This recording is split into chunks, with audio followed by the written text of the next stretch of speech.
उत्तर प्रदेश के एक छोटे से कस्बे चंदापुर में एक सुनार हुआ करता था, हरिनाथ सोनी। उसकी छोटी सी सोने चांदी की दुकान थी, जहाँ वो बड़े ही ईमानदारी से काम करता था। लोग उसके बनाए गहनों की तारीफ किया करते थे, लेकिन उससे ज़्यादा चर्चा होती थी उसकी बीवी गुलाबी की। गुलाबी नाम जितना प्यारा था, चेहरा उससे भी ज़्यादा हसीन। गोरा रंग, नीली आंखें, रेशमी बाल और एक अजीब सी मासूम मुस्कान। पूरा चंदापुर मानता था कि इतनी सुंदर लड़की इस कस्बे में आज तक किसी ने नहीं देखी थी। हरिनाथ की उम्र उस समय 34 साल की थी और गुलाबी सिर्फ 21 साल की। लोगों को ये जोड़ी थोड़ी अजीब लगती, क्योंकि एक मोटा, सांवला सा और उम्रदराज सुनार और एक परी जैसी लड़की।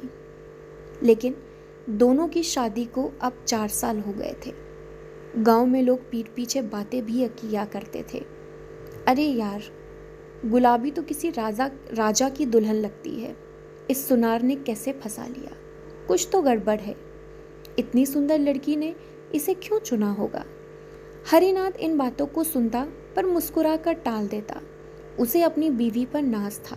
वो जानता था कि लोग जलते हैं। गुलाबी बहुत ही शांत स्वभाव की थी।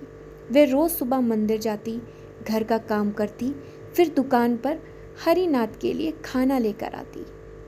उस पर कोई ऐसा शक करने की कोई वजह ही नहीं थी। लेकिन फिर एक दिन कुछ ऐसा हुआ जिसने पूरे चंदापुर को हिला कर रख दिया। एक दिन दोपहर में जब चंदापुर की गलियां सुनसान थीं, एक सफ़ेद कलर की स्कॉर्पियो गाड़ी कस्बे में दाखिल हुई। गाड़ी से उतरा एक स्मार्ट सूट बूट पहना हुआ व्यक्ति। काली आंखें में गजब का तेज था। उसकी चाल में रौब था और चेहरे पर एक ऐसा आत्मविश्वास जिसे उसे हर चीज़ मिलनी तय हो। उसने सीधा कदम रखा हरिनाथ सोनी की दुकान में और उसने पूछा, आप ही हरिनाथ जी हैं? हरिनाथ ने बोला, जी हाँ, बोलिए। हरिनाथ थोड़ा उसका सारा कुछ देख के सकपका सा गया था। मुझे एक खास डिज़ाइन का हार बनवाना है, हरिनाथ ने कहा। पर गहना दिखाने वाली मेरी बीवी कल आएगी, उसका नाम गुलाबी है। इतना सुनकर वो बोला, क्या नाम बताया आपने? क्या बताया? गुलाबी? हरिनाथ ने कहा, जी हाँ। फिर उसने कहा कि गुलाबी मेरी पत्नी का नाम है। मेरी शादी को आज 5 साल हो गए हैं और हम लखनऊ में रहते थे। हरिनाथ के हाथ से उस वक्त छेनी गिर गई। उसकी आंखें चौड़ी हो गईं। हरिनाथ उस दिन घर जल्दी पहुंचा। उसका चेहरा पीला था, आंखों में शक। उसने गुलाबी से कुछ नहीं कहा, बस चुपचाप बैठा रहा।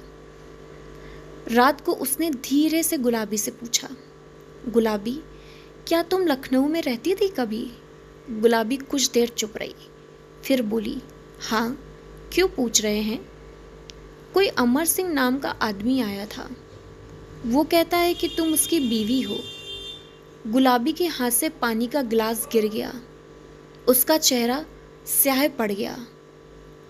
अमर वापस आ गया। गुलाबी की आवाज़ कांप रही थी।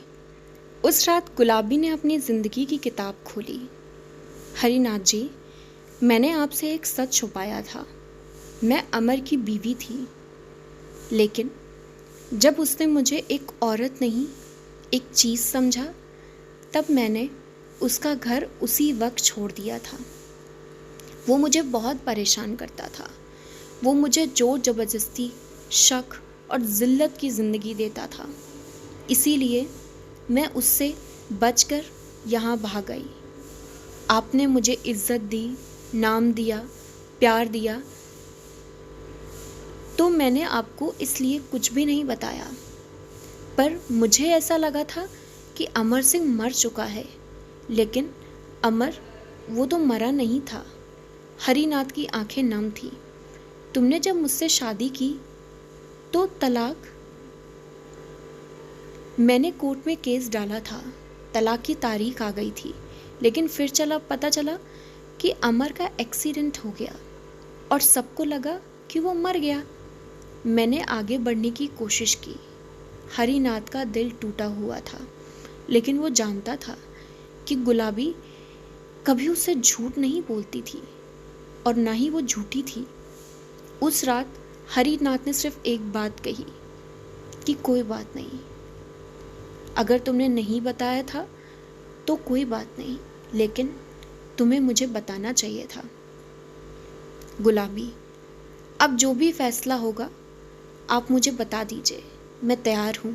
हरिनाथ जी, ऐसी कोई बात नहीं है, इसमें फैसला लेने की तो कोई बात ही नहीं है। हम दोनों साथ में रहेंगे और साथ में इस मुश्किल का सामना करेंगे, पर मैं तुम्हें फिर किसी की जुल्म की चक्की में नहीं झोंकूंगा। अगले दिन अमर फिर दुकान पर आया। इस बार गुलाबी भी वहीं थी। जब उसकी नज़र गुलाबी पर पड़ी तो उसकी आंखों में एक अजब सी चमक आ गई। गुलाबी, तुम्हें ढूंढने में 5 साल लग गए, लेकिन अब तुम मेरी हो, वापस चलो मेरे साथ, ऐसा अमर सिंह ने बोला। हरिनाथ ने बीच में बात काटी। नहीं, अब वो मेरी पत्नी है, हमने शादी की है और 4 साल से हम साथ में रह रहे हैं। अमर ने एक ठंडी हंसी हंसी। शादी? कैसी शादी? गैर कानूनी है ये शादी, क्योंकि मैंने तो आज तक इसे तलाक ही नहीं दिया। वो आज भी मेरी पत्नी है, और जब मेरा तलाक ही नहीं हुआ तो कैसी शादी? कैसे हैं आप उसके पति? और अब मैं इसे लेने आया हूँ, कानून के साथ। गुलाबी कांप रही थी। हरिनाथ का खून खौल उठा, लेकिन वो जानता था कि ये लड़ाई भावनाओं की नहीं, दिमाग से जीतनी होगी। हरिनाथ ने गुलाबी के साथ लखनऊ की एक महिला वकील से संपर्क किया, संध्या त्रिपाठी।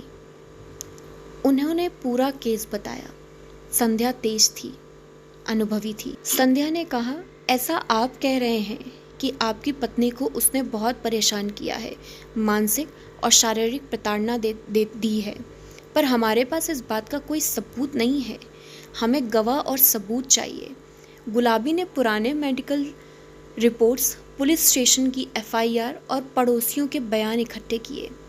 अमर ने जवाब में दावा किया कि गुलाबी को उस पर कभी भरोसा नहीं था और उसने खुद ही छोड़ दिया। अदालत में मामला गरमा गया। सबूतों और गवाहों के आधार पर कोर्ट ने स्पष्ट किया, गुलाबी और अमर के बीच काफ़ी समय से कोई संबंध नहीं रहा है। जब इतने समय से कोई संबंध ही नहीं रहा है तो गुलाबी को अपनी नई जिंदगी चुनने का पूरा हक है। हरिनाथ से शादी उसकी मान्य है। अमर को ये सुनते ही बहुत तेज गुस्सा आया। उसने बोला, ऐसे कैसे हो सकता है? जब मैं जिंदा हूँ तो गुलाबी किसी और की कैसे हो सकती है? फिर जज ने उसे बहुत आराम से समझाया कि तुम 4 साल तक गायब थे। तुम गुलाबी की ज़िंदगी में 4 साल पहले से ही नहीं थे। वो अलग बात है कि तुम्हारे साथ अब वो रहना नहीं चाहती है, लेकिन उसके पहले भी उसने तुम्हारी जो भी तुमने उसके साथ बदतमीज़ियाँ करी उसके बारे में कोर्ट में केस फाइल किया था, लेकिन तुम कभी कोर्ट में हाजिर ही नहीं हुए। तुमने कभी जब हाजिर ही नहीं हुए तो हमने ये मान लिया कि तुम मर गए हो, और जो मर गया है जब उसकी बीवी ने मान लिया, कोर्ट ने मान लिया, तो उसकी बीवी को या एक नॉर्मल इंसान को भी अपनी ज़िंदगी पूरी जीने का हक है। ऐसा उन्होंने अमर सिंह को समझाया। इसके बाद हरिनाथ जी अपनी बीवी गुलाबी को अपने साथ लेकर चले गए और महिला को आत्मनिर्भरता बनने के लिए सलाह दी। इसी के साथ ये कहानी समाप्त होती है। आगे मिलेंगे एक और नई कहानी के साथ। प्लीज़ मेरे चैनल को लाइक करें, सब्सक्राइब